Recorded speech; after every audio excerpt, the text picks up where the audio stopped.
It's me again. Today's date is November 11th, 2022. It's a Friday. And before I begin, let me preface this by saying this is not a financial advice. This video is for entertainment purposes only, hence I wear a costume. Are you not entertained? So yesterday I had a lot of computer problems. I was trying to go to a meeting, and lo and behold, Teams won't open up. So I said, uh-oh. So I go to restart the computer. And I get to the login screen. Okay, great. Log in, everything goes black. And I guess my hard drive died. Or something was corrupted in my hard drive and erased everything. Hence, when you logged in, everything went black. What a mess that was. And I'm still reinstalling stuff right now to try and get this back up to speed. MMTLP had a very exciting week this week. We closed the week at $7.48 a share of MMTLP as we continue to wait for the SEC approval of the S1. Meanwhile, the great scramble for energy acquisitions in Texas is happening. I talked about the scramble before, how lots of companies are currently trying to get as many acquisitions as they can with the profits, as that's what oil companies do. They more or less don't buy the dip as much. That's not how their cash flow is set up. When the cash flow is good, that's when they acquire acquisitions. That's also when oil price is pretty high. As a result, we're going to talk about two different acquisitions today. We're going to talk about Kimball Royalties Limited Partners, it's a mouthful, and Marathon's acquisition. So these acquisitions are in different areas of Texas. First, we'll talk about Kimball Royalties. Kimball Royalties is a royalty group that has lots of royalty stake interests in different wells across the United States. And they recently had struck a deal. It's a $290 million deal. The total gross acreage for all these properties is 220,000 acres. The deal is not for that. The deal is actually for something very small, which plays out for us very good because this is a very small deal that's done. And if you extrapolate that, that spells good guns for us. Some things to know, these are developed assets, and this is just a royalty interest, which is great. Royalty interest means that you don't have to put in any work and you collect the checks. So they're buying the actual royalty mineral rights on this property. You also have other mineral rights as well, and you have working interest. Working interest means if the wells break, you have to fix them. That's the difference between working interest and revenue interest. Although lots of working interest conveys with revenue interest. This is solely for the revenue interest, but zero working interest. Other people call it royalty interest. So if you go down to number 6 here, it says it was, not a royalty over the whole property. It's basically a royalty in part of the property, which is 7,112 acres. Of that 7,112 acres, they get 1/8, which means 12.5% royalty, which is pretty good on those wells. But you get 1/8. So if you take 12% and you extrapolate it over the acreage, really it's 889. 12% times 7,112 is 889 net acres. That's where they get the numbers from. That's how they do this math. This is why I never really talk about deals in really acreage.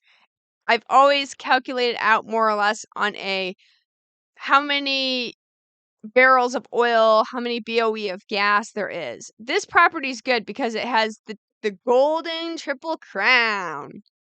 Basically, it has the triple crown or the golden trio. It has oil, natural gas, and natural gas liquid. So it has those 3 commodities on this property, which is very good. So usually these wells, I'll cite the Marathon wells and the Eagle Ford, my friend's property, he has all 3 of those commodities also on his property, the oil, natural gas, and natural gas liquids. So again, this is a $290 million deal for cash and then shares basically in the operating company. for 12.5% royalty interest over 7,112 acres. If you multiply it out, you get the net total of 889 acres, which is a very small percentage. It's 1/3% over the 200,000 plus acres. It basically maps out to just 1/3%. 0.003. It's very small, but that's a high amount. And again, these are developed assets with wells on them. It's a high amount because you don't have to do any additional work. You just collect the checks.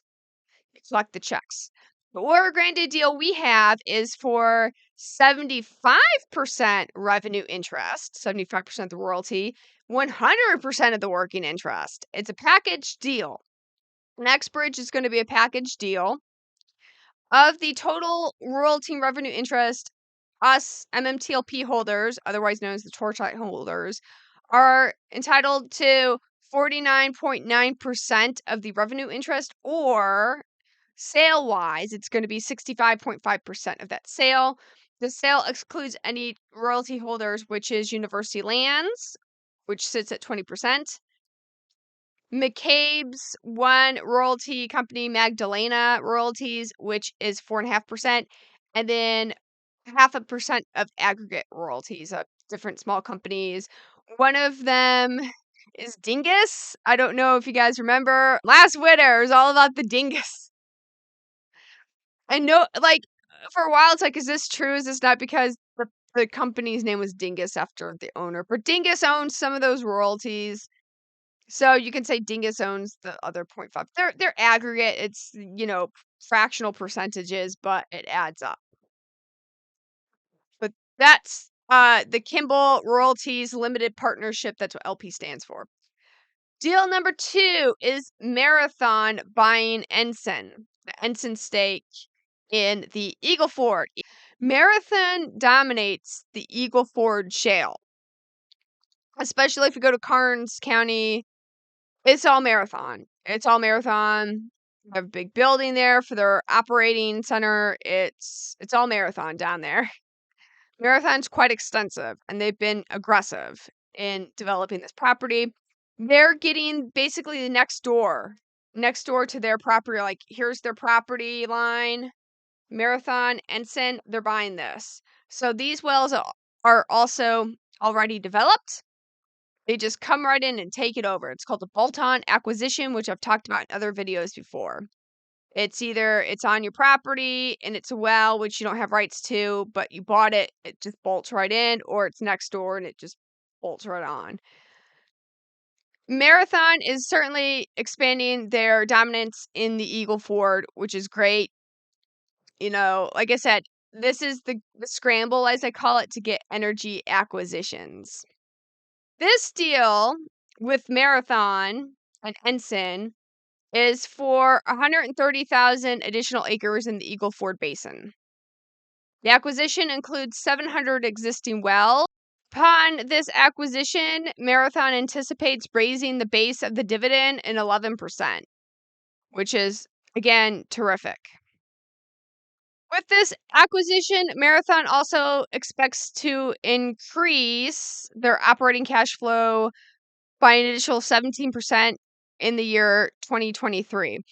I've talked about Marathon and their earnings call quite some time ago. The earnings call from last December was almost a year ago, and they really talked about, with COVID, how they wanted all their acquisitions to be producing. And this certainly fits with the CEO and the CFO's vision of taking the company so everything's producing. Marathon's goal was, if there was another type of economic situation like the previous economic shutdown, that they would be able to weather it. Not even only weather it, but like thrive in it. So this certainly works in that model. Back in 2014, during the OPEC agreement, Marathon, that's when they really started aggressively developing the Eagle Ford, and that's where a lot of these wells also come from, is that era. Speaking of which, I also talked about Eagle Ford, how my friend has a his property, which Marathon operates on, they're going back in and hitting new pay zones. I think it's because they have some sort of new in-well technology, which I've hinted at before. They're using this technology and they're able to make previous plays that weren't quite economically viable now.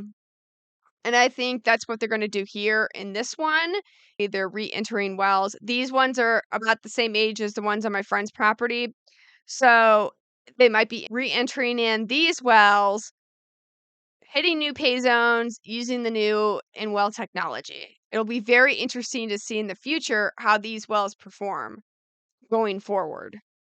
In summary, the Kimball acquisition, while it states 230,000 acres, it's only 12.5% royalty over a 7,125 acre piece, and that nets out to, if you do the math, 889 acres. They purchased that for $290 million with cash and stock.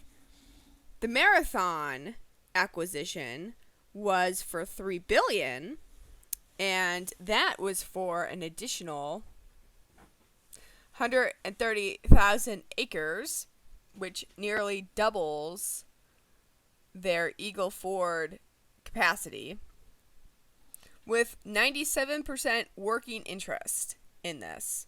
The Kimball acquisition had oil, natural gas, and natural gas liquid. The Marathon acquisition was primarily natural gas liquids, also known as condensate, which is very profitable as it's already in a liquefied form. This particular acquisition is for one particular commodity. And in terms of positioning themselves, Marathon has a big natural gas liquid acquisition, which will be very favorable for this winter. But both of these acquisitions had already existing developed wells on them. Okay, guys, that's it for today. Again, MMTLP had a very exciting week. And we are still waiting for the S1 to get approved by the SEC. Keep an eye out on the SEC S1 website. You will see an S1 come out with the dates. Once the dates are in, you know it's been approved.